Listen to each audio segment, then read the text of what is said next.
The morning after Wren Hartley turned 18, her stepfather dropped a garbage bag on her bed and told her to start packing. It was 7 in the morning. The bag was black, the heavy-duty kind you buy in a box of 50 for yard waste. Vince stood in the doorway with his arms folded and didn't say her name. He never said her name if he could help it. Clothes and personal things only. He said, "Leave the furniture. You've got till noon."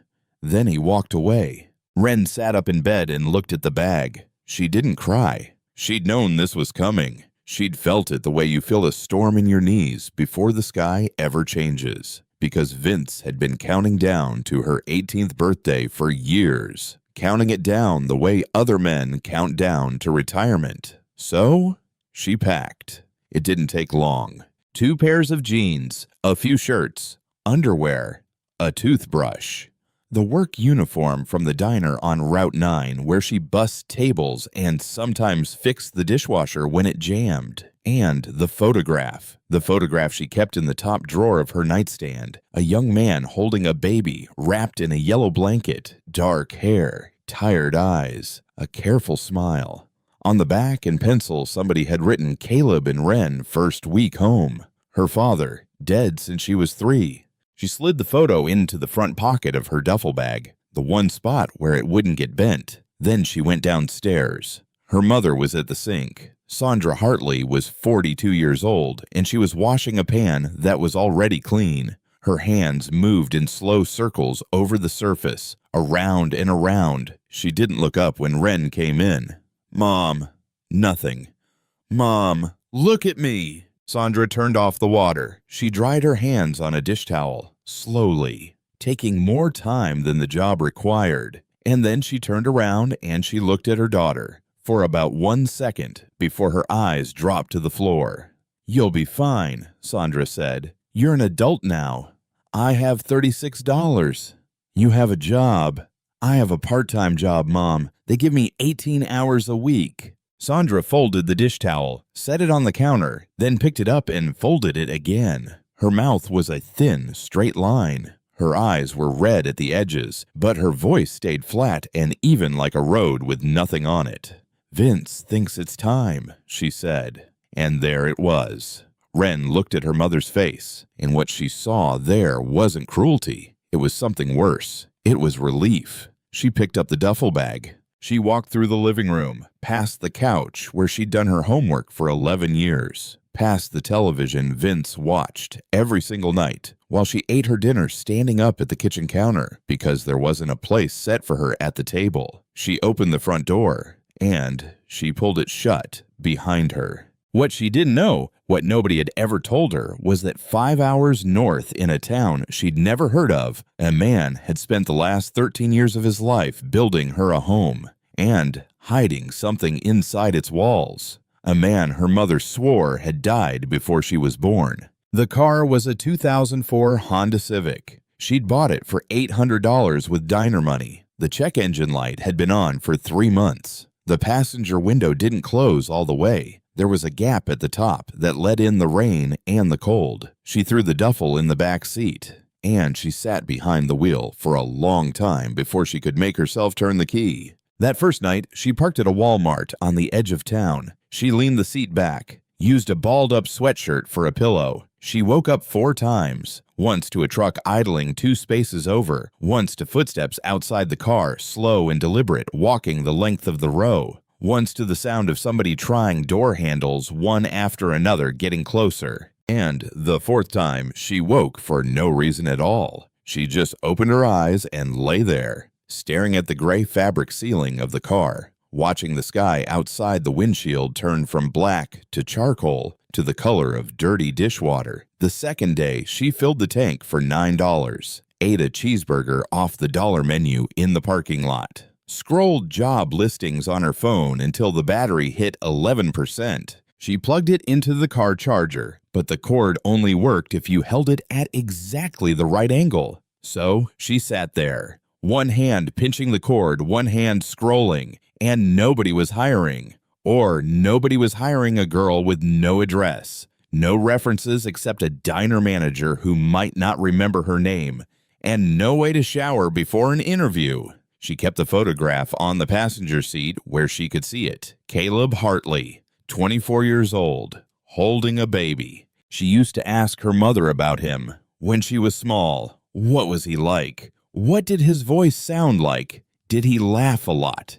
And every time Sandra's face would close like a door. Construction accident, she'd say. That's all there is to it. Don't go digging in the dark Ren. Nothing good lives there. And the grandfather. On her father's side, dead Sandra said, long before you were born. Don't ask me about that man. So Ren stopped asking. By the third day, she had $17 and no plan. She parked at a rest stop under a row of pines, brushed her teeth at the sink in the restroom, splashed cold water on her face and looked at herself in the scratched metal mirror. Then she sat on the hood of the Civic with her legs dangling and ate cold fries from a paper bag. That's when the phone rang. A number she didn't know. She almost let it go to voicemail, but you don't ignore the phone when you're sleeping in a car. You can't. Any call might be the one that changes things. Hello, Miss Hartley. A man's voice. Older, careful. My name is Walt Brennan. I'm an attorney calling regarding the estate of Eli Hartley. Wren went still. I think you have the wrong number, she said. My grandfather died before I was born. A pause. Miss Hartley, the man said gently. Eli Hartley passed away 6 months ago. He was 78 years old. He lived in a town called Hollomere, about 5 hours north of you. The fries slipped out of her hand. The bag tipped off the hood, and the cold fries scattered across the asphalt. That's not... Her voice caught. My mother told me he died years ago, before I was born. He was alive until this past autumn, the lawyer said. I knew him personally. He came into my office every single year to update his will, and every year he asked me the same question. Wren pressed the phone hard against her ear. What question? A long breath on the other end of the line. He asked whether I'd managed to find you yet, and the world tilted. Because that wall she'd been leaning against her whole life, the wall that said nobody wanted you. Your father's people were gone. There's nothing back there in the dark. That wall just wasn't there anymore. She leaned, and there was nothing. And she nearly fell.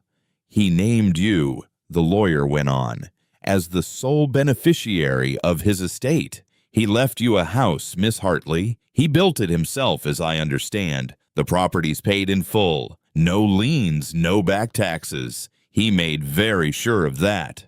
A house, Wren said. The word didn't fit in her mouth. A cabin, up on Old Mill Road in Hollomere. He gave her the address. He told her where his office was across from the post office on the main street. He said he'd been trying to reach her for months, but the only phone number Eli had on file came back disconnected, her mother's old number. Wren hung up. She sat on the hood of the car for 20 minutes, not moving, looking at the pine trees. Her heart was going hard and slow like a fist, knocking on a door at the end of a long hall. He was alive, her whole life. He was alive, 5 hours away. And every year he walked into a lawyer's office and asked a stranger if anyone had found his granddaughter yet. She thought about her mother at the sink. Don't ask me about that man. A lie. Not a misunderstanding. Not a kindness to spare a child. A flat, deliberate 15-year lie. Wren got off the hood. She drove into the nearest town and found a used bookstore and sold the 3 textbooks she'd kept from high school. The man behind the counter gave her $18 and didn't ask why a girl that age was selling her books out of a duffel bag. $18, enough for gas. She got back in the Civic. She set the photograph of her father on the passenger seat, and she started driving north. The drive took the whole afternoon. The suburbs thinned out into strip malls. The strip malls thinned out into farmland. The farmland thinned out into trees and 2-lane roads and nothing at all. She passed a gas station every 20 miles or so. She stopped once for a bottle of water and a granola bar and ate it standing beside the car, watching the sun slide down across a field where nothing had been planted yet. And the further north she went, the quieter it got. until she crossed a narrow bridge over a creek and saw the sign, Hollowmere, population 814. The town was small, not the charming kind of small, just small, a main street with a hardware store, a diner, a white clapboard church with a crooked steeple, a general store, a post office that looked like somebody's converted garden shed. She pulled into the only open parking spot and turned off the engine. The lawyer's office was already dark, almost 5 o'clock. She'd have to go in the morning. So she got out of the car, and she walked into the general store because she didn't know where else to go, and because she hadn't talked to another human being in 3 days, and the silence was starting to feel like water closing over her head. A bell jingled over the door. The woman behind the counter had silver hair pulled back in a loose braid and reading glasses pushed up on her forehead. She was stacking cans of soup on a shelf. She looked up when the bell rang, and she went absolutely still. The can in her hand stopped in midair. She looked at Wren for 3 full seconds, long enough that Wren shifted her weight and wondered if she'd done something wrong. Then the woman set the can down, soft, like she didn't trust her own hands. "You're Eli's granddaughter," she said. Wren froze. "How do you, because you've got his boy's face." The woman came around the counter slow. "You've got Caleb's whole face on you, child. I'd know it anywhere." "You knew my father, knew him since he was knee-high." The woman's eyes were wet now, but she didn't let it spill. "I'm May Dorsey. I ran this store for 40 years, and I was Eli Hartley's neighbor for 30 of them. And his friend." She paused. "His best friend by the end." Wren stood in the middle of the store with the duffel bag on her shoulder. Her eyes burned. She bit down on the inside of her cheek, hard, and she held it together, barely. May didn't try to hug her, didn't make a fuss. She just looked at Wren for a long moment, and then she nodded. Slow, certain, like she'd been expecting this exact moment for a very long time and was glad it had finally come. "He talked about you every day," May said. "Every single day. For 13 years. And that was the thing that nearly broke her. Not the cruelty, not the garbage bag, not 3 nights in a cold car listening to strangers try the door handles. It was this. A stranger in a country store saying her grandfather had talked about her every day. "Have you eaten?" May asked. "A granola bar this morning." May's mouth tightened. She went to the back of the store and came out with a brown paper sack, and she started filling it. Bread, a jar of peanut butter, 2 apples, a box of crackers, a bottle of water, a wedge of cheese wrapped in wax paper. She set it on the counter. "I can't pay for that." Wren said, "I've got $17. "You don't owe me a cent." May pushed the sack across the counter. "Eli paid for this a long time ago." Wren stared at her. "He left money at this store every month for 13 years, May said. "Told me it was for when you came. Said, May, the day my granddaughter walks through that door, you feed her. You hear me? You feed that girl." May's voice wavered and steadied. "I've been setting it aside. I always knew you'd come. I just didn't know if I'd live to see it." Wren picked up the sack. Her hands were shaking.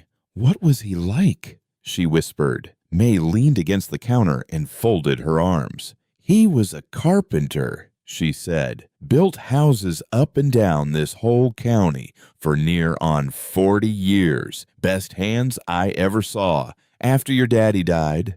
She stopped, started again.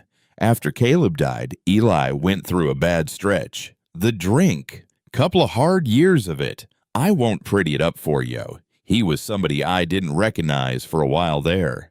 And then one morning, he showed up at my door at 6 a.m., sober, shaved, wearing a clean shirt for the first time in months. And he said, 'May, I made a promise to my boy, and I aim to keep it.'" She shook her head slowly. "Got sober that day and never touched a drop again. 13 years, not one drop." "What promise?" But May only shook her head. "That's between him and you, I expect. He hid things, Wren. He told me he was doing it, but he never told me what, and he never told me where."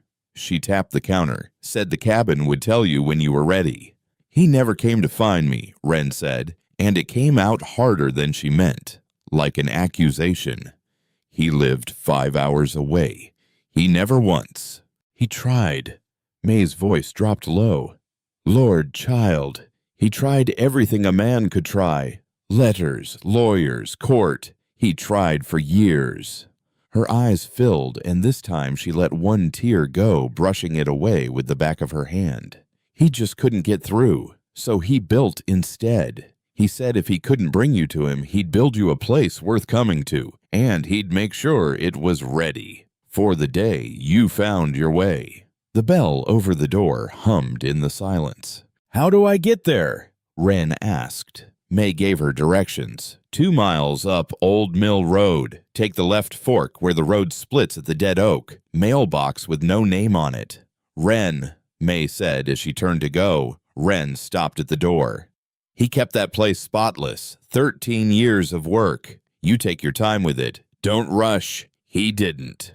Wren nodded, and she walked out into the dusk. She drove with the grocery sack on the passenger seat next to the photograph. The road went from pavement to gravel to packed dirt. The trees closed in on both sides until the sky was just a thin gray ribbon overhead. The Civic's headlights swept across tree trunks and a startled deer and a mailbox leaning at the fork in the road. No name on it, just like May said. She took the left, and there, at the end of the road, the cabin was waiting. Small, 1 story. A covered porch ran the whole width of the front with a railing that needed sanding and a single rocking chair sitting empty in the corner. The roof was weathered gray, but it was straight, dead straight. Even in the dim light, she could see the care in it. The door frame had a band of carved trim running along the top, a pattern of leaves and branches hand-cut into the wood, the kind of thing that takes a man weeks of evenings to do. Wren parked, cut the engine, and the quiet rushed in. The key was under a loose stone by the step right where Mr. Brennan's note had said to look. Brass, heavy, warm from her own hand by the time she got the door open. The hinges didn't make a sound. Somebody had oiled them. Somebody had been coming here, keeping things up. Inside the cabin smelled of cedar and cold ash and a faint sweetness she couldn't name. A small living room with a stone fireplace. A kitchen with 1 window over the sink. 1 bedroom, 1 bathroom. Everything built from the same warm-toned wood. Plain, smooth, fitted together with a precision she had never seen in any house she'd ever stood in.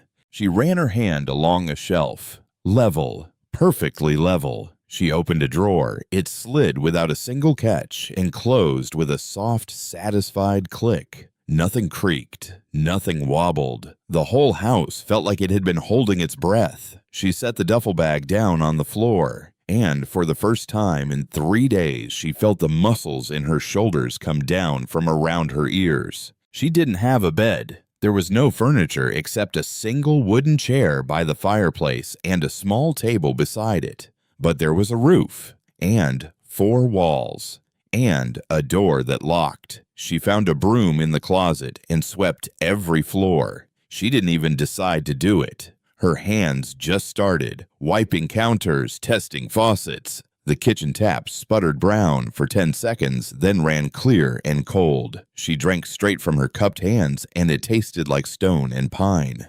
Then she made a peanut butter sandwich, and she sat down on the floor of the living room with her back against the wall, and she ate it in the dark, and it was the best thing she had eaten in weeks. That's when she noticed it. The baseboard. The one running along the wall by the fireplace right where she was sitting. It was the same wood as everything else. The same smooth finish, but it sat wrong. Every other baseboard in the cabin was flush against the wall. Tight. Seamless. This one had a gap. A thin, even gap that ran the whole length of it. Not from warping. Not from the house settling. The gap was exactly the same width all the way across. It was built to do that. Wren put down the sandwich. She got onto her knees and pressed one end of the baseboard. Nothing. She pressed the other end, and it slid. Sideways. Silent.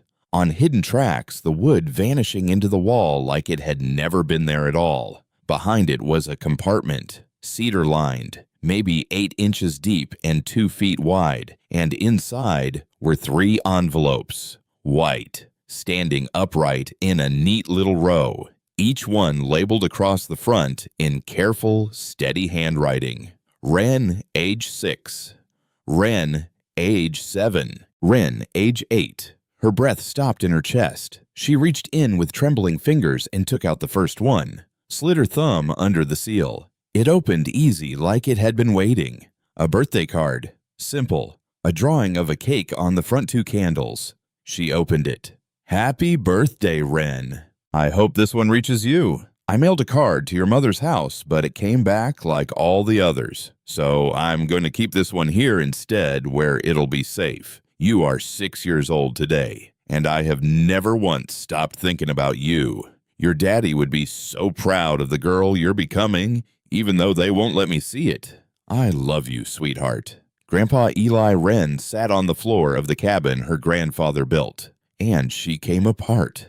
Not quietly, not with any kind of dignity. She pulled her knees up to her chest and pressed the card against her heart, and she sobbed until her ribs ached, until her face was wet and raw, until the last of the gray light went out of the window and the room went dark around her. Because he hadn't forgotten her. He had never forgotten her. He had been right here the whole time, writing her name on envelopes she would never receive, drawing little cakes with the right number of candles, sealing them up and tucking them into the walls of a house he was building with his own 2 hands. For the day she'd finally come home, she wiped her face with the heel of her hand, and she reached for the second envelope. Age 7. A picture of balloons on the front this time. Happy birthday, Wren. You're 7 today. I drove past your mother's house last week. I parked across the street, and I sat in my truck for an hour. I could see your bedroom light on up on the 2nd floor. I wanted to walk up and knock on that door so bad my hands were shaking. But I'm not allowed within 200 feet of you, so I just sat there. And I watched your light until it went out. Then I drove home, and I wrote you this card. I love you, sweetheart. Grandpa Eli. Wren read it twice. I'm not allowed within 200 feet of you. Not allowed. There was a law, a piece of paper, an order from a court that said an old man could not come within 200 feet of his own granddaughter. That said, the only thing he could do was sit in a truck across the street in the dark and watch a window. He hadn't stayed away because he didn't care. Somebody had built a wall between them, brick by legal brick, and kept it there her whole life. She thought of her mother washing a clean pan. Don't ask me about that man. Wren opened the 3rd card with hands that wouldn't stay still. Age 8. Happy birthday, Wren. You're 8 years old. Last month, I filed a petition with the court for the right to see you. Just to see you. 1 afternoon a month. That was all I asked for. The judge said no. Your mother's lawyer stood up and called me an unfit influence. And I sat there in that courtroom, and I couldn't even argue because the things I did when I was drinking still follow me around like a shadow. But I want you to know something. I am sober. I have been sober for 2 years now, and I am not going to stop trying. I will never stop trying. I love you. Grandpa Eli. 3 cards. 3 years of an old man trying to reach a granddaughter who had been told he was dead. Wren sat in the dark for a long, long time. And then she did the thing she would do over and over in the days to come. The thing that would change everything. She reached forward, and she ran her fingers along the inside of the empty compartment. It was cedar-lined. The tracks the baseboard rode on were smooth as glass. The fit was perfect. Whoever built this had built it with the same care as every joint in the whole house. A man like that didn't make just one. She knew it the way you know there's another stair in the dark before your foot finds it. There were more. She got to her feet in the dark. Her legs were stiff from sitting. She found the wooden chair by the fireplace, and she dragged it to the kitchen, and she stood on it, and she ran her hands along the tops of the cabinets. She got down on her knees and pressed every baseboard in the living room. She knocked on walls and listened for the hollow note. She pulled the drawers all the way out and looked behind them. Eli Hartley had been a carpenter for 40 years. He knew how to make a thing invisible. She almost missed the next one. The panel under the kitchen sink was a single clean piece of wood, same grain as everything else. But when she pressed along the bottom edge of it just to be sure, just because she was being thorough now, she felt it. A give, a breath of movement. She pressed harder, and the panel tilted forward on a hidden hinge and swung down. And there, behind the cold curve of the drain pipe, was another space carved into the dark. Wren reached in, and her fingers closed around a thick stack of envelopes. More than 3 this time, many more. She pulled them out into the light of her phone screen, sitting cross-legged on the kitchen floor, with her back against the cabinet. And she fanned them across her lap. Wren, age 9. Wren, age 10. Wren, age 11. On and on. A card for every year, each one a little thicker than the last. She opened the one marked age 12, and something slipped out and landed in her lap. Money. A $20 bill. Folded once. Soft from handling. She opened the next one. Another bill tucked behind the card. And the next. 6 years of birthday cash. From a man who lived alone in the woods, saved up, folded into cards, for a girl who would never spend it. And on the inside of the age 12 card, in his careful hand, I send a card to your mother's house every single year, Wren. And every single year it comes back to me unopened, so I keep them here now. I don't know if you'll ever read these, but I write them anyway, because the alternative is doing nothing. And I made a promise to your father that I would never ever do nothing. She read that line 3 times. I made a promise to your father. The same promise. The one May mentioned. The one that got an old man sober in a single morning and kept him that way for 13 years. What did you promise him, Grandpa, she thought. What did you promise my dad? And the cabin didn't answer. But she had the strangest feeling it was about to. Behind the envelopes pushed all the way to the back of the compartment. Her fingers brushed something hard. She pulled it out. A small wooden box, about the size of a paperback, heavier than it looked. The wood sanded so smooth it felt almost soft, with a tiny brass clasp on the front. She opened it. Inside was a music box, a little brass cylinder, and a metal comb, fitted down into a hollowed-out bed of wood with that same impossible precision. There was a key on the side. She turned it, and the cabin filled with music. A lullaby, slow, gentle, a tune she didn't know and somehow felt like she'd always known, the notes spilling out into the dark kitchen one after another like water over stones. And on the inside of the lid, burned into the wood in 5 careful letters, I made this for you. Wren held the music box in her lap on the kitchen floor and let it play all the way down until it wound to a stop. Then she wound it again. She closed her eyes, and she listened. And for the first time in 3 days, for the first time in longer than she could remember, the silence didn't feel like water closing over her head. It felt like somebody was holding her. She was still sitting there, the music box warm in her hands when she heard it. Tires on the gravel outside, slowing, stopping.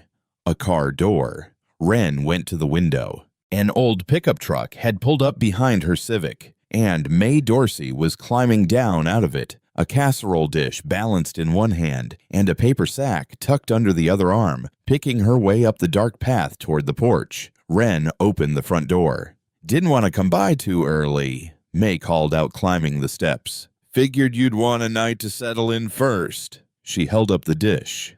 Chicken and rice. Nothing fancy. Wren took it. It was still warm. The heat of it soaked through the dish and into her cold hands, and her throat closed up so tight she couldn't even say thank you. May looked past her into the cabin, into the dark, at the envelopes scattered across the kitchen floor and the little wooden box still in Wren's hand.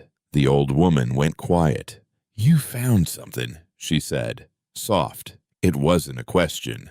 Wren looked down at the music box, then back up at May's kind, lined, waiting face. "May," she said, and her voice cracked clean down the middle. "He left me cards for every birthday, and there's a court order. He wasn't allowed to come near me. My whole life. And my mother—" She stopped, pressed her lips together. "My mother told me he was dead." May set the paper sack down on the porch rail. She didn't rush to fill the silence. She just looked at Wren for a long moment, the way she had in the store. Steady, certain, like she'd been carrying this conversation in her chest for years and was finally setting it down.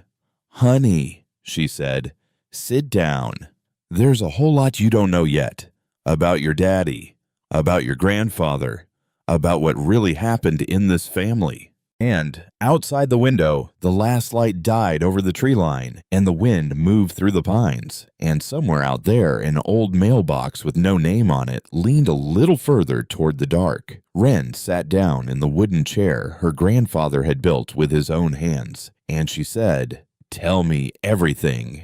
They sat at the small table by the fireplace. Wren in the wooden chair, May on an upturned wooden crate she'd pulled out of the closet. The casserole steamed between them, and outside the wind moved through the pines and the cabin held them in its quiet, and May began to talk. "After your daddy died," she said, "Eli came apart at the seams." Wren held very still. "He was a strong man his whole life. I want you to understand that. He built houses in every kind of weather, sleet, heat, never missed a day of work in 40 years. May folded her hands on the table. "But losing a child is a different kind of break. It breaks you in a place nobody can reach. Not with kindness, not with prayer, not with anything." "How did he die?" Wren asked. "My father. Nobody ever told me. My mother just said construction accident, and then she'd shut the door." May was quiet for a moment. "Scaffold collapse," she said, "on a high-rise job about 60 miles south of here. Caleb was up 4 stories when it gave way." 4 stories? He was a carpenter, too. Did you know that learned every bit of it from his daddy? Had his own little business going, residential work mostly, decks, kitchens, small jobs. May's voice dropped. "But he took that high-rise job because it paid 3 times what his own work did. Why did he need the money?" And here May stopped. She looked at the fireplace, at the cold ash, and something moved across her face, old and heavy. "That," she said, "is the thing that killed your grandfather, long before his heart finally gave out." Wren leaned forward. "Tell me." "Eli had a bad heart, had it for years, and it finally got to where he needed surgery or he wasn't going to see another winter." May took a breath. "But the insurance wouldn't cover the whole thing. There was a gap, $12,000 the hospital wanted up front, or they wouldn't schedule it." Wren's stomach dropped. She already knew.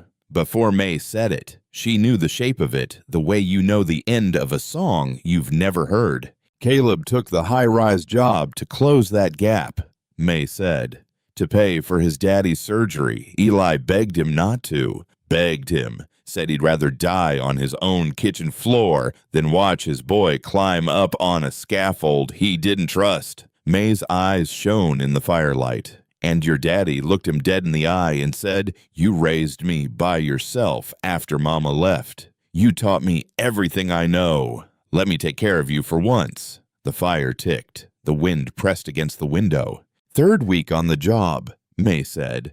"The scaffold gave out, and Caleb was gone." Wren couldn't breathe, because her father hadn't died in some random accident, some unlucky roll of the dice. He'd died trying to save his own father's life. He'd climbed up onto that scaffold to buy an old man a few more years. And it had cost him everything. "Eli never forgave himself," May said very softly.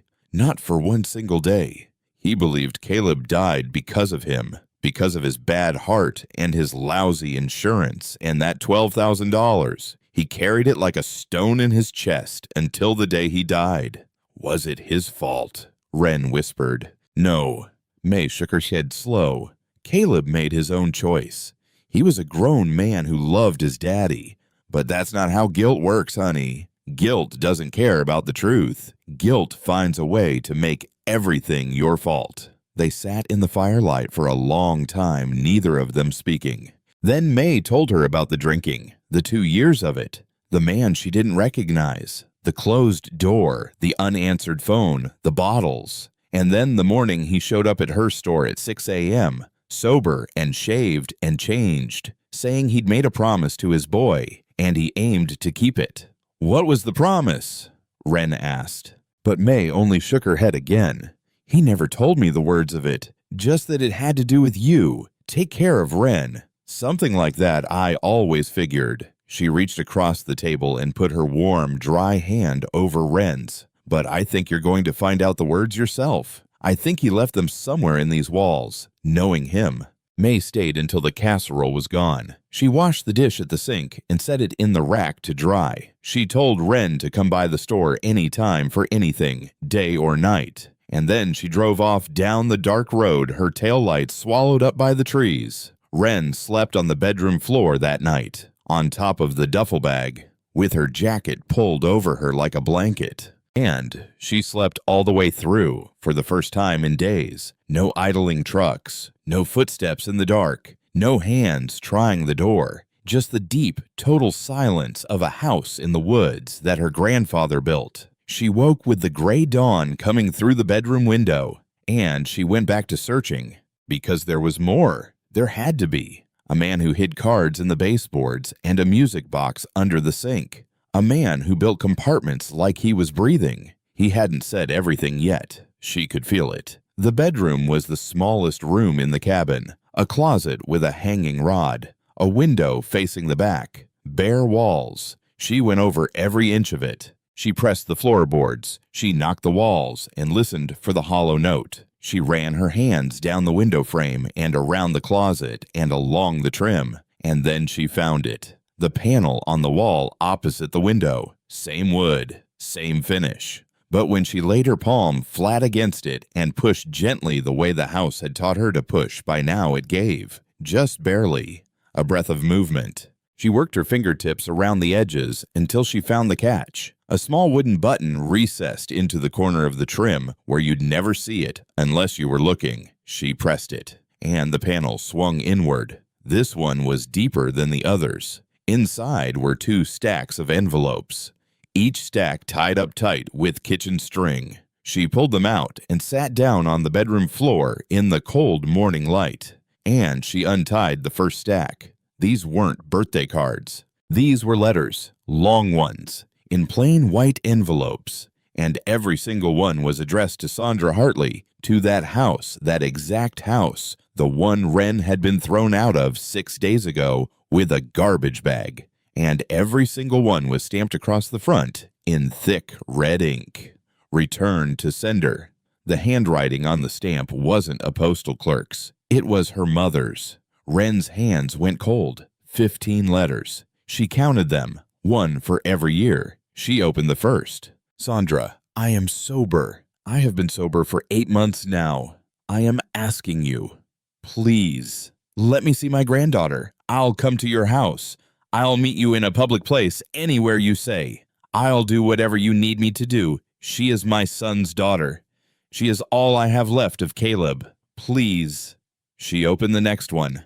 A year later. "Sandra, I've filed the paperwork. My lawyer says we have a real case. I am not trying to take Wren away from you. God knows I would never do that to a girl who needs her mother. I just want to see her. 1 afternoon a month. That is all I am asking for in this whole world." She kept going. The 6th letter, 5 years deep. "Sandra, I know you read these before you send them back. The postmarks show they've been opened. I don't understand what I have done that is so terrible. What did I do that was so unforgivable you would keep a man from his only grandchild? Caleb is gone. Wren is the only piece of him left on this earth. Please, I am begging you. I have nothing left to bargain with. I am just begging." Wren's vision blurred. She blinked it clear and kept reading. The 12th letter was shorter. "Sandra, I've stopped hiring lawyers. I've stopped going to court. It doesn't work, and I can't afford it anymore, and I'm tired in my bones. But I want you to know one thing. I haven't stopped. I will never stop. I'm building something for her, and when she's old enough, she'll find me. Or I'll find her. One of those two things is going to happen before I die. I believe that with everything I have left." Wren set the letters down in her lap. Her hands were perfectly steady now. But something deep inside her was not, because she understood now, completely. There had been two people on either side of that wall her whole life. An old man hammering at it from one side with letters and lawyers and court petitions and birthday cards, and her mother on the other side, stamping every single thing returned to sender, reading them first, and then sending them back, reading them. That was the part Wren couldn't get past. Her mother had read every one, opened the envelope, read an old man begging to see his grandchild, and then put it back in the mailbox to be returned. For 15 years. Wren picked up the second stack. This one was different. A single envelope, much older than the rest. The paper was yellowed and soft at the edges, the kind of soft that comes from being held and unfolded and read 1,000 times. The handwriting on the front wasn't her grandfather's careful hand. It was faster, younger, messier, and it was addressed to one word: Dad. Wren stopped breathing. She opened it the way you'd open something made of glass. "Dad, I know you don't want me taking this job. I know the site is bad and the foreman cuts corners, and you don't trust a single thing about it. I heard you. I did. But your surgery is in 6 weeks, and the insurance gap is $12,000. And I am not going to stand here and let you skip it again like you did last year. I'm not. I won't. You raised me by yourself after Mom walked out. You taught me how to build a whole house from the dirt up. You gave me everything you had, and you never once complained about it. So let me do this one thing. Let me take care of you for once. I'll be careful, I promise you. But if anything ever happens to me, which it won't, then I need you to do something for me. Take care of Wren. Take care of my little girl Dad. Whatever happens. Promise me. Promise me. Caleb." It was dated the week before the scaffold collapsed. Wren sat on the bedroom floor, holding her father's last letter in both hands. And she couldn't breathe. The word swam. The page shook. She pressed it against her chest and curled forward until her forehead touched her knees. And she stayed like that, shaking, not making a single sound in the cold gray light of a room her grandfather built, because now she knew the promise. Take care of Wren. That was it. That was the whole thing. The promise that got an old man sober in one morning. The promise that drove him to court a dozen times. The promise that filled a house with hidden letters. The promise he kept for 13 years against a wall that never came down. Her father's dying wish. And her grandfather had spent the rest of his life trying to honor it, and had been stopped at every single turn by the one person who should have helped him. She didn't hear May come in. Didn't hear the truck on the gravel or the front door or the footsteps in the hall, but at some point May was just there, lowering herself down onto the floor beside Wren, not touching her, not saying a word, just close enough that Wren could feel the warmth coming off another living person. They sat like that for a long time. When Wren could finally talk, she handed May the letter. May put on her glasses. She read it slow. And when she finished, she took the glasses off and pressed her thumb and finger against the bridge of her nose and held them there. "He never showed me this," May whispered. "It was in the wall." "Course it was." May let out a long, shaky breath. "Course it was." She handed the letter back, careful, like it might dissolve. "I knew he carried something terrible. I never knew it had your daddy's own words in it. Take care of Wren." She shook her head. "Lord, he spent 13 years trying to keep a promise to a dead man, and your mother spent 13 years making sure he couldn't." Wren folded the letter back along its old soft creases and slid it into its envelope. "There's more," she said. May looked at her. "I can feel it. He's not done. He hid the cards, the music box, the letters, but he hasn't said the thing yet, the big thing." Wren got to her feet, her legs stiff under her. "He left these in order, May. Don't you see the baseboard was age 6 through 8? The kitchen was 9 through 14. The bedroom is 15 letters and my dad's." She looked around the small room. He built them in order, one at a time, as he went.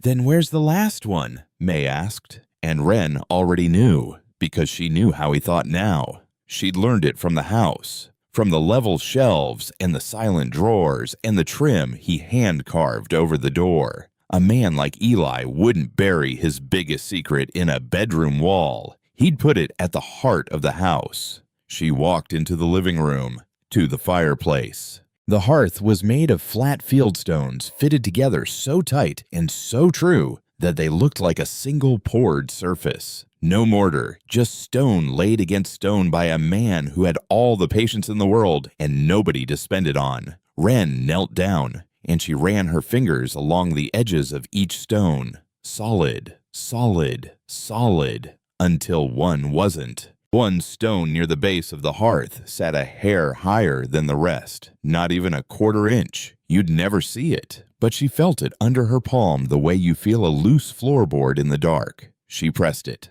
Nothing. She pressed it and pushed sideways, and it shifted. She worked the stone free and lifted it out and set it on the floor. And underneath, set flush into the subfloor, was a small brass ring. A pull. Her heart was hammering now, loud in her ears. She hooked her finger through the ring and pulled, and a section of floorboard lifted on a hidden hinge, smooth and silent like everything he ever made, revealing a compartment underneath the size of a shoebox. Inside were two things: a thick manila envelope, stuffed full, folded and refolded so many times the creases had gone soft and white, and a wooden box, darker than the music box, heavier. Wren reached in and took out the manila envelope first. She sat down cross-legged on the living room floor with May watching from the wooden chair, and she undid the little metal clasp, and she slid the papers out into her lap. Court documents, pages and pages of them, heavy paper, official stamps, case numbers in the corners. The first set was a petition filed in county court in the matter of visitation rights for Eli M. Hartley petitioner regarding the minor child Wren C. Hartley. He'd filed when she was 6, and he hadn't just filed. He'd built a whole case. There were character references stapled behind it from May, from his doctor, from 2 old clients whose houses he'd built decades ago. There was proof of 18 months of sobriety. There was a letter from his AA sponsor written in a careful, formal hand, saying Eli Hartley was the most changed man he had ever sponsored in 20 years. And then stapled behind all of that was the response. 4 pages from her mother's lawyer, alleging that Eli was an unfit influence, a history of alcohol abuse, unstable living conditions, and a sworn statement signed by Vince claiming that Eli had once shown up at their house drunk and made threats. That the family lived in fear. Wren read that line twice. She thought about Vince standing in her bedroom doorway with a garbage bag, clothes and personal things. "You've got till noon." And then she thought about a man who carved a band of leaves over a door frame for a granddaughter he had never been allowed to meet. The judge's ruling was 3 pages. She skipped to the end. The last paragraph was the one that had built the wall. The court finds that the petitioner has not demonstrated sufficient stability to warrant unsupervised visitation at this time. The petition is denied. Denied. One word on 1 page in 1 courtroom, and it had shaped 2 whole lives. Wren set the court papers aside, and she reached for the wooden box. She opened it. Inside were certificates, heavy paper official seals, serial numbers running along the bottom. She lifted one out, a savings bond, issued in the name of Wren C. Hartley. She lifted out the next one, and the next, each one in her name. Each one dated a different year. She counted them with shaking hands. 15. One bought every single year of her life. By a man who lived alone in a cabin in the woods, who saved money in a coffee can and folded 20s into birthday cards he'd never get to give, who skipped things she'd bet her life on it she could see it in the bare rooms and the single chair, so that there could be these 15 bonds with her name on them. At the bottom of the box was a folded sheet of legal pad paper. She opened it. He'd added them all up himself, in his careful hand with the math worked out down the side of the page. Approximately $47,000. Wren stared at the number until it stopped looking like a number. $47,000, saved one bond at a time, by a retired carpenter. For a granddaughter he was legally forbidden to come within 200 feet of. And underneath the bonds, pressed flat against the very bottom of the box, was one last envelope. This one was different from all the others. Not a birthday card, not addressed to anyone. Just a few folded sheets of lined paper torn from a legal pad, and the handwriting on these was shakier than the cards. Slower. The letters didn't sit as steady on the line. He'd written this one near the end, when the bad heart was finally winning. Wren unfolded it. Dear Wren, if you're reading this, then you found the cabin, and you found everything I left for you. I hope you found it in order. The baseboard first, then the kitchen, then the bedroom, then here by the fire. That's the order I built them in 1 a year, until I ran clean out of wall. There are no more after this one. This is the last thing I have to say to you. I want to tell you why I hid it all in the walls instead of leaving it with a bank or a lawyer or anyone else. The answer is simple, sweetheart. She can't steal what's hidden in the walls of a house she will never set foot in. Your mother took the money I mailed you. She read my letters and sent them back. She turned every lawyer and every judge in that county against me, but she never came here. She doesn't know this place exists, and she never will. Unless you decide to tell her. Wren's hand went to her mouth. I need to tell you the truth about your father, because I don't think anyone ever has. Caleb died on April the 14th. He was 24 years old. He took that job to pay for my heart surgery because my insurance was worthless, and the hospital wanted $12,000 before they'd lift a finger. I told him no. I told him I would rather die on my own kitchen floor than watch him climb a scaffold he didn't trust. He went anyway. He said, "Let me take care of you for once, Dad." 3 weeks later, the scaffold gave way, and my boy was gone. I have carried that every single day since. My bad heart killed my son, and then your mother took you away from me, and I lost the both of them inside of 2 years. There were days I didn't think I'd make it. There were 2 whole years I didn't try to. But then I remembered what your daddy asked me. Take care of Wren. It was the last thing he ever wrote me, the only promise I had left to keep, and I decided I was going to keep it, even if it took the rest of my life, even from inside these walls, even from the other side of the ground. The bonds are yours. The cabin is yours. Everything I built and everything I saved for 13 years I built and I saved for you. You have your father's hands, Wren. Maze told me things about you the little she could ever find out. She said you're quiet and you're strong and you don't complain. That's Caleb. That is exactly who your daddy was. So whatever she's told you about me, whatever you grew up believing, know this one thing. I loved you every single day. I loved you the day you were born when they let me hold you and you grabbed my finger so tight I laughed out loud right there in the hospital. I loved you when the court said no. I loved you in those 2 black years when I couldn't even love myself. I loved you while I cut every board in this house and hid every letter in these walls. And I love you now. Wherever I am, I love you now. Your grandfather, Eli. Wren sat on the floor of the cabin and held the letter against her chest the same way she'd held the very first birthday card the night before. And she wept. For the father who climbed the scaffold. For the grandfather who waited 13 years. For the wall that should never have been built. For all of it. For every locked door and every returned letter and every birthday candle drawn on a card no child ever opened. She wept until the morning light through the window turned from gray to gold. And May came down off the chair and sat beside her on the floor and put one arm around her shoulders. And this time she did not stay silent. This time she pulled the girl in close and held her and rocked her a little the way you rock a child, the way nobody had rocked Wren since she was 3 years old and her father was still alive to do it. "There now," May murmured into her hair. "There now, honey. You're home.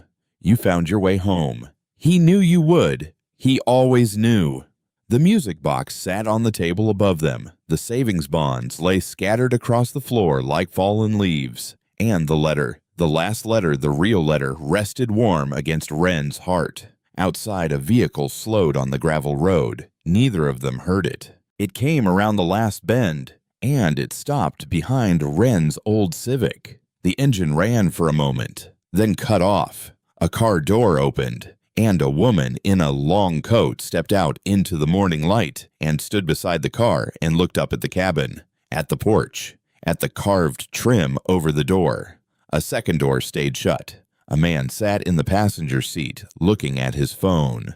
The woman started up the path toward the house, toward the porch, toward the door that her own father-in-law had carved a band of leaves across for a granddaughter she had spent 15 years keeping him from. Inside, Wren lifted her head off May's shoulder because she'd heard it now. Footsteps on the porch. The knock came soft. 3 taps, almost polite. Wren wiped her face with the back of her hand. She got to her feet. She gathered the bonds and the letters off the floor and set them on the table gently, the way you'd move something sleeping. And then she walked to the door, and she opened it. And there was her mother. Sandra Hartley stood on the porch in a long gray coat, holding her own hands in front of her, like she didn't know what else to do with them. Her sunglasses were pushed up on her head. Her eyes were red and swollen and rimmed in shadow, like she hadn't slept in a week. Behind her down in the car, Vince sat in the passenger seat, looking at his phone, not even looking up. For a long moment, nobody spoke. The wind moved through the pines. A bird called once somewhere out in the trees and went quiet. "How did you find me?" Wren said. "The lawyer's office." Sandra's voice was thin. "They called the house about the will."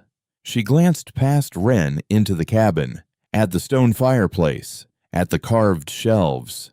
"I didn't know this place existed, not until they called. I swear to you, Wren, I didn't know." "I know you didn't."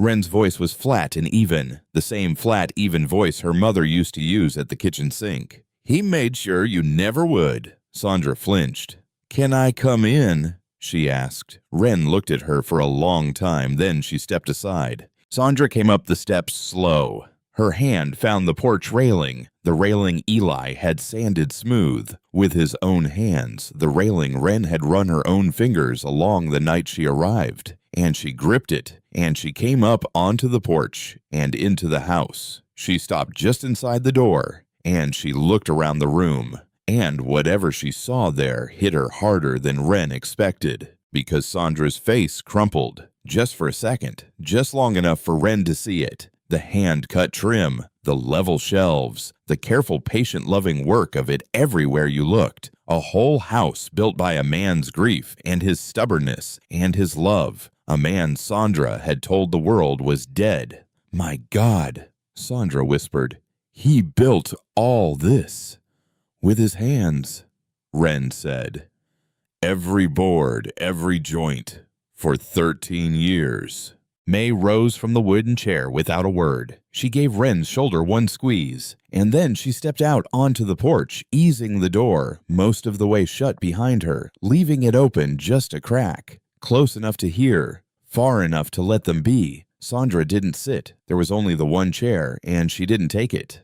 "Wren," she started, "I came here because—" "Why did you tell me he was dead?" The question landed like a dropped stone. Sandra stopped. Her mouth opened, closed. "It's not that simple," she said. "It's the simplest thing in the world, Mom." Wren went to the table. She picked up the stack of 15 letters tied with string, and she fanned them out across the table so the front of each envelope showed. 15 of them. Everyone addressed to Sandra Hartley. Everyone stamped "Return to Sender" in her own red ink. She laid them out like cards. "He wrote to you," Wren said. 15 years begging, And you read every one. She tapped the postmark. These were open, Mom. He knew. He wrote it in one of them. I know you read these before you send them back. You open them. You read a grieving old man begging to see his grandchild. And then you put them in the mailbox and sent them home. Sandra stared at the letters. The color drained out of her face. You don't understand, she said. Then make me understand. He showed up at our house once, drunk, pounding on the door at midnight. You were 4 years old. Vince had to call the police. The words came fast now, defensive rehearsed. He was not a stable man, Wren. He had a drinking problem. He had a temper. I was trying to protect you from... He got sober 8 months after that night. Sandra stopped. And he stayed sober for 13 years, Wren said. How do I know that? Because he told me. In the cards. In the walls of this house. She pulled the age 8 card off the table and held it up. He went to court when I was 6, with a sponsor's letter and references and proof of 18 months sober, and your lawyer stood up and called him an unfit influence. She set the card down, and Vince signed a sworn statement saying Eli threatened him. Did he, Mom? Did Eli ever threaten Vince? Sandra looked at the floor. Vince felt threatened. That's not what I asked. Wren, did Eli ever threaten him, yes or no? The silence stretched out long and terrible. No, Sandra said finally, barely a whisper. No, he didn't. The words sat there between them in the house Eli built, and down on the path, the passenger door of the car opened. Vince got out. He came up the path with his hands jammed in his jacket pockets and stopped at the bottom of the porch steps looking up at Wren through the open door. This has gone on long enough, he said.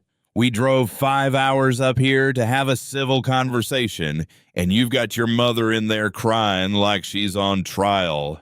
Whatever your grandfather left you, it's probably some run-down shack and a stack of debt. We're here to help you sort it out before some lawyer takes you for everything. May was still standing on the porch. She didn't say a word. She just looked at Vince, steady, the way she'd looked at Wren in the store that first night.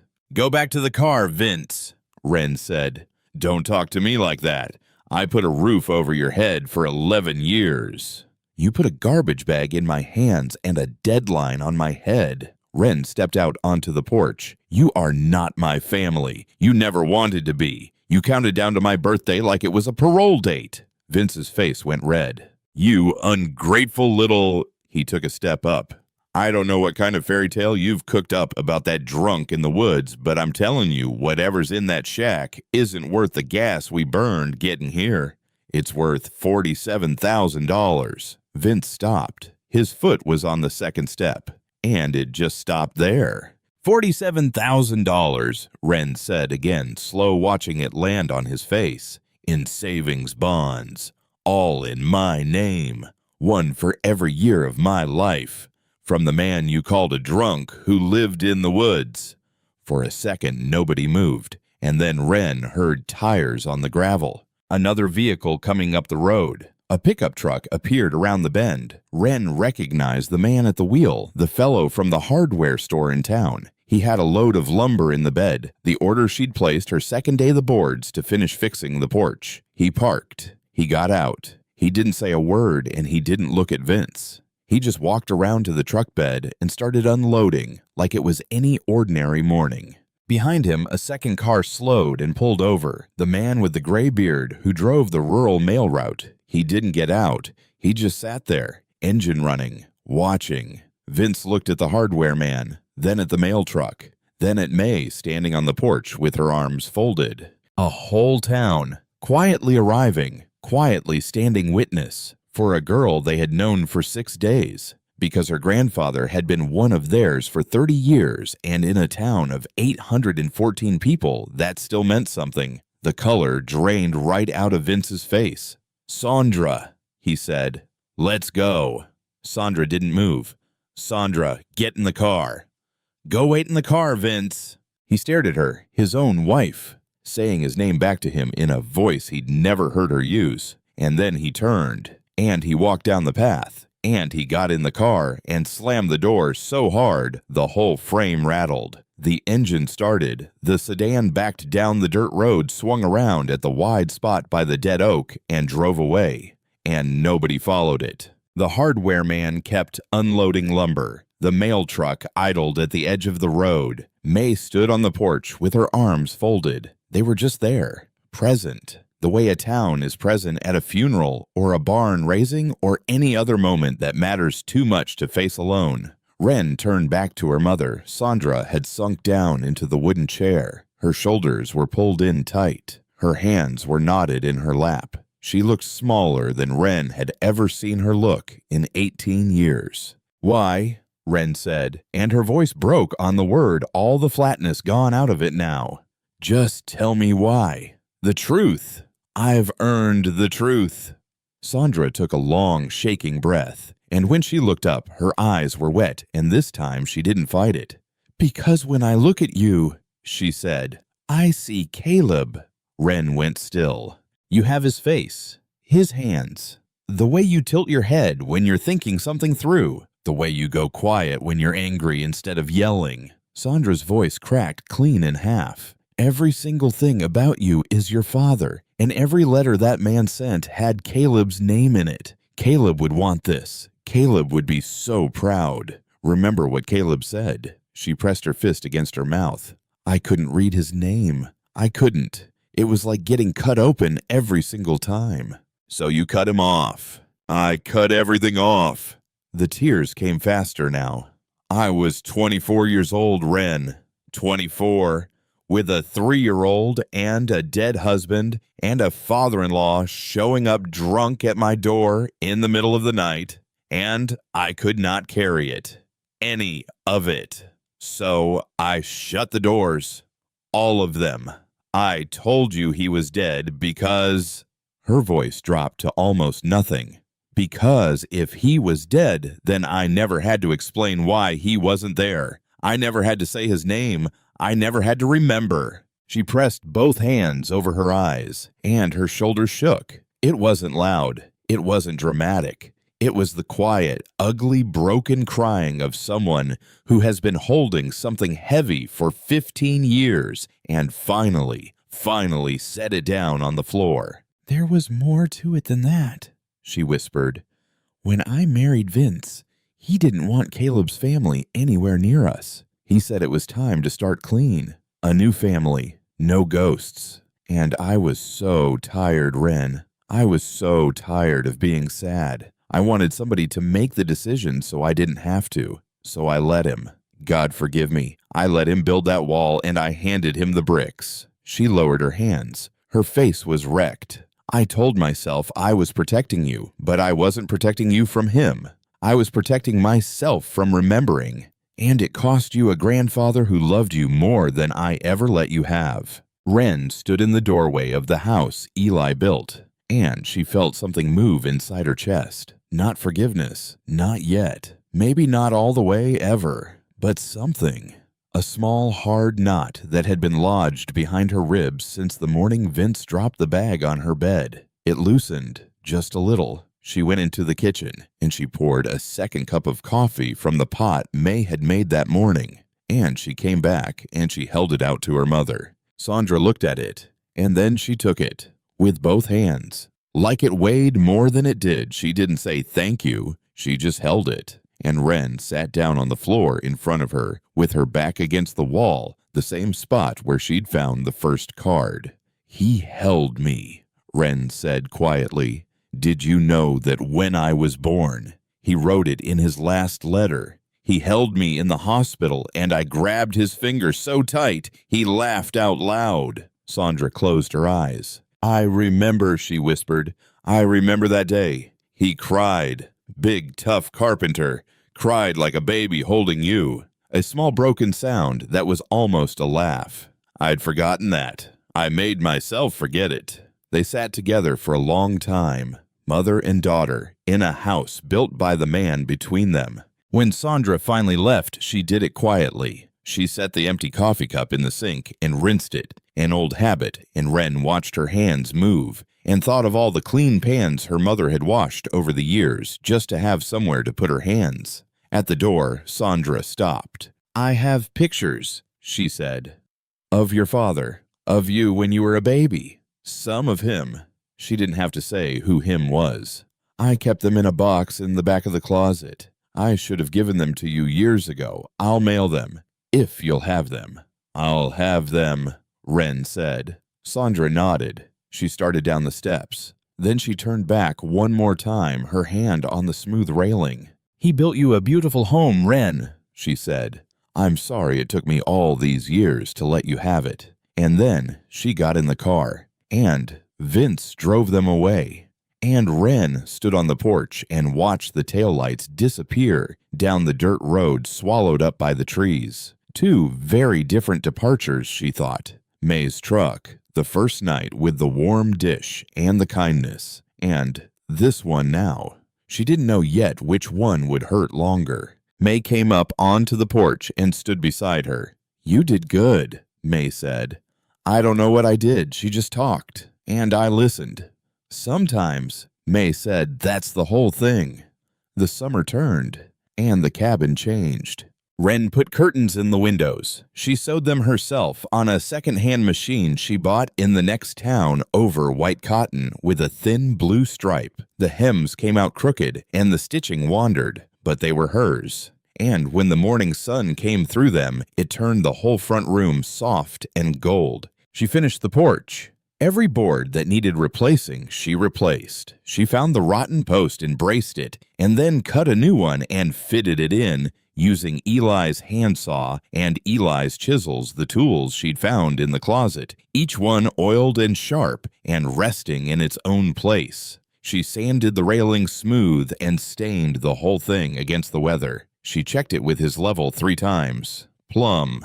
True. She found his sketchbook, too, tucked on a high shelf in the closet behind a coffee can of spare hinges, a whole notebook of drawings. The cabin planned out room by room in his careful pencil, and on the last few pages, a thing he'd never finished aloft.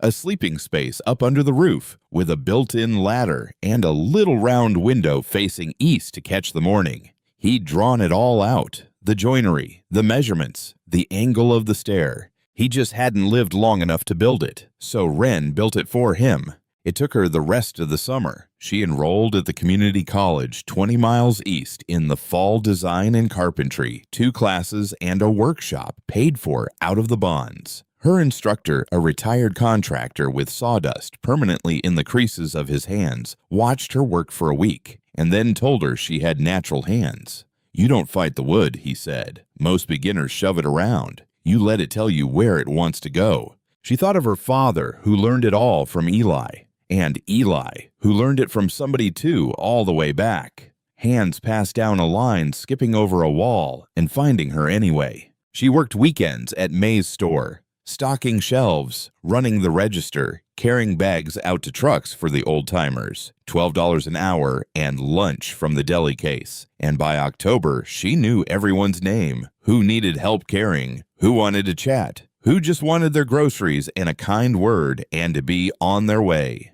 Her mother called every week. Short calls at first, 10 minutes, stiff.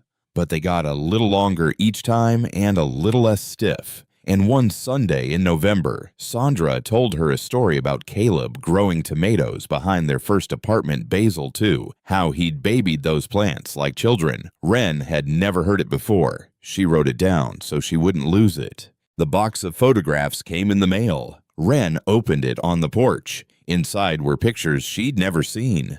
Herself as a newborn in the yellow blanket. Caleb asleep on a couch with her on his chest, both of them slack-mouthed and gone. And Eli in a flannel shirt, holding her in the crook of his arm in a hospital room, looking down at her with an expression she didn't have a word for even now. She framed the best ones in frames she made herself in the college workshop, and she set them on the shelf above the fireplace. Caleb, Eli, herself in the yellow blanket. The cabin filled up slow with the faces of the people who had loved her. It was a Saturday in early December when the girl came into the store. Wren was behind the counter restocking the canned goods when the bell jingled, and a girl walked in, 17 maybe. Thin jacket not warm enough for the weather, a backpack over one shoulder, hair pulled back tight, and she stopped just inside the door and scanned the room the way you scan a room when you're not sure you're welcome in it. Wren knew that scan. She knew the rigid shoulders, the way the girl held herself ready to bolt at the first hard word, the careful, quiet way she tried to take up as little space as possible, because Wren had stood exactly like that, in this exact store, 6 days after a garbage bag landed on her bed. The girl drifted to the back, to the sandwich cooler. She looked at the prices. She looked at the few crumpled bills in her hand, and then she put the money back in her pocket and turned to leave. "Hey," Wren said. The girl froze. "You want a sandwich?" "I don't have enough." "I didn't ask if you had enough. I asked if you wanted one." The girl just looked at her, wary, saying nothing. Wren came around the counter. She opened the cooler and pulled out a turkey sandwich and a bottle of water, and she set them on the counter and rang them up and paid for them out of her own pocket. "Here," she pushed them across. "Sit if you want." She dragged the wooden stool over by the window into the warm patch of afternoon sun. "Take your time. No rush." The girl sat. She unwrapped the sandwich slow, and she ate it without looking up. And Wren went back to her cans, and she didn't ask where the girl had come from or where she was going or whether she was all right. She just let her eat. May watched from the back of the store, and she didn't say a single word. When the girl finished, she folded the wrapper into a neat square and put it in the trash, and she came up to the counter. "Thank you," she said. Quiet. "I'm Della." "Wren." She tore a sheet off the pad by the register, and she wrote down the number for the cabin, and underneath it, she wrote her name. "If you ever need anything, you call that. I'm here most weekends, and if you ever want to learn to make something with your hands." She nodded toward the window, toward the world outside. "I've got a workshop out at my place. I teach a few kids on Sundays now. No charge, just show up." Because that was the newest thing, the Sunday workshop.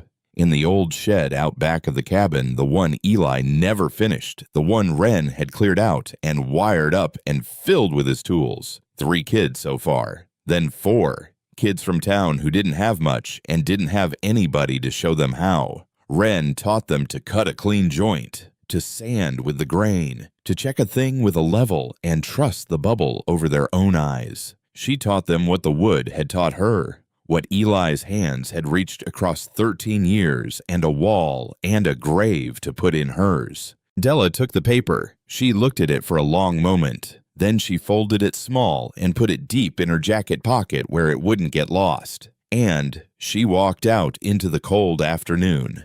May came up beside Wren, and they watched the girl cross the parking lot through the window. "Eli would have done the exact same thing," May said. "I know," Wren said. "That's why I did it." That evening, Wren drove home as the sun went down, behind the tree line, turning the sky orange and then pink and then the deep blue of a winter dusk. She climbed the porch steps she'd rebuilt with her own hands. And she sat down in the rocking chair, Eli's rocking chair, the one that had been waiting empty in the corner the night she arrived, the one she'd sanded smooth and brought back to life. The same chair he had sat in every single evening, the mail carrier once told her watching the road, watching it for 13 years. "I'm waiting," he'd say. "She'll come. One day she'll come." She rocked slow. And she listened to the creek, down in the dark, and the wind in the pines, and the quiet of a place where she finally completely belonged. She had arrived here with $36 and a duffel bag and a lie she'd been carrying her whole life. She had been told nobody wanted her, that her father's people were gone, that there was nothing back there in the dark but trouble, and every word of it had been false. An old man had spent the last 13 years of his life building her a home she didn't know existed, hiding his love inside its walls, one board and one letter at a time, saving money he could have spent on himself, writing birthday cards to a child he knew might never read them, and keeping them anyway. because the alternative was giving up. And Eli Hartley did not give up.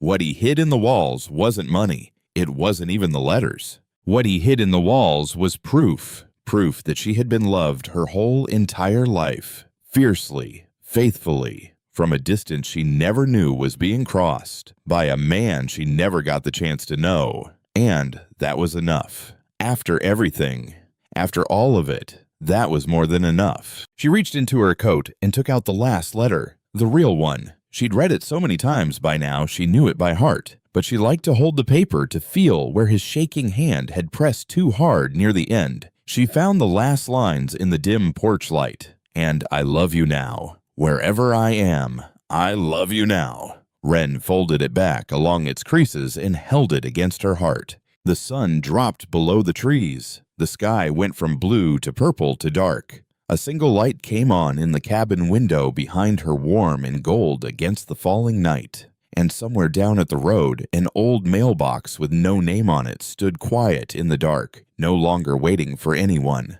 Because she was home. She was finally completely home.